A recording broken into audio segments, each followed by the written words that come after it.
Ukraina kian berdampak bagi negara lain. Terakhir, Amerika Serikat meminta warga negaranya untuk meninggalkan Ukraina secepat mungkin. We encourage all American citizens who remain in Ukraine to depart immediately. Langkah Amerika Serikat disusul oleh negara lain seperti Inggris dan Jerman. Indonesia sendiri sejauh ini masih berjaga-jaga.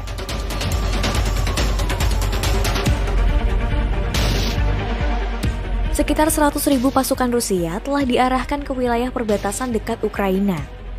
Presiden Rusia Vladimir Putin terus membantah bahwa negaranya akan menyerang Ukraina. Upaya diplomatik dilakukan agar skenario terburuk dapat dicegah. Amerika Serikat dan Perancis misalnya mengajak Putin untuk berdialog. Namun, langkah itu tak membuahkan hasil signifikan.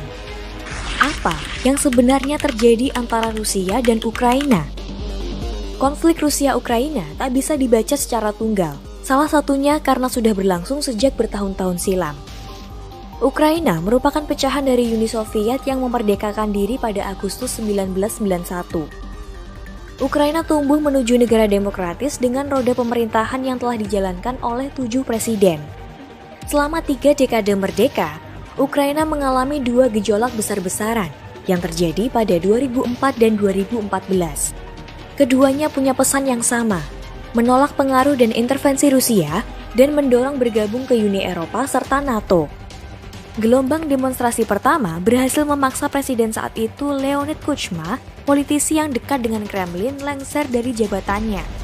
Rezim Kuchma dinilai korup dan kerap menyalahgunakan kekuasaan. Sedangkan gelombang masa kedua kelak dikenal sebagai Revolusi Maidan menewaskan 70 orang. Dan membuat presiden kala itu yang dekat pula dengan Rusia, Viktor Yanukovych, dimaksulkan. Ia menyebut langkah itu percobaan kudeta, sebelum kemudian kabur dari Ukraina. Putin kerap mengeluarkan klaim bahwa Rusia dan Ukraina adalah satu identitas. Klaim semacam itu yang kemudian dipandang banyak pihak jadi justifikasi untuk melakukan hal-hal yang di luar batas. Seperti menganeksasi Crimea yang sebelumnya masuk teritori Ukraina pada 2014. Proses aneksasi ini tergolong berdarah, lebih dari 10.000 orang tewas. Upaya menguasai Ukraina kian gencar dilakukan Putin pasca aneksasi. Mulai dari menyebarkan disinformasi hingga serangan cyber yang bikin kerugian ekonomi cukup banyak. Analis dan lembaga think tank menegaskan aksi Putin beberapa waktu terakhir mengindikasi bahwa ia tak ingin kehilangan Ukraina yang cenderung merapat ke barat. Kehilangan pengaruh atas Ukraina sama berarti potensi lenyapnya banyak hal, termasuk kekuatan ekonomi.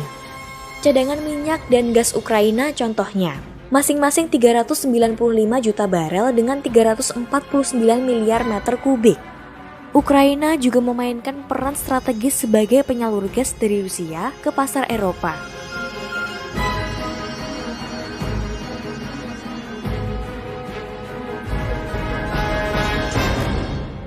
Rusia telah mengajukan permintaan resmi ke Amerika Serikat dan NATO terkait posisi Ukraina.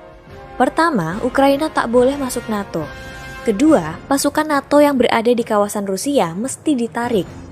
Permintaan ini ditolak, sementara AS maupun NATO mewanti-wanti jika Kremlin nekat menyerang Ukraina, maka aksi balasan bakal ditempuh. Serangan penuh ke Ukraina bila benar-benar terjadi, diperkirakan mendatangkan dampak yang tak pernah dibayangkan sebelumnya.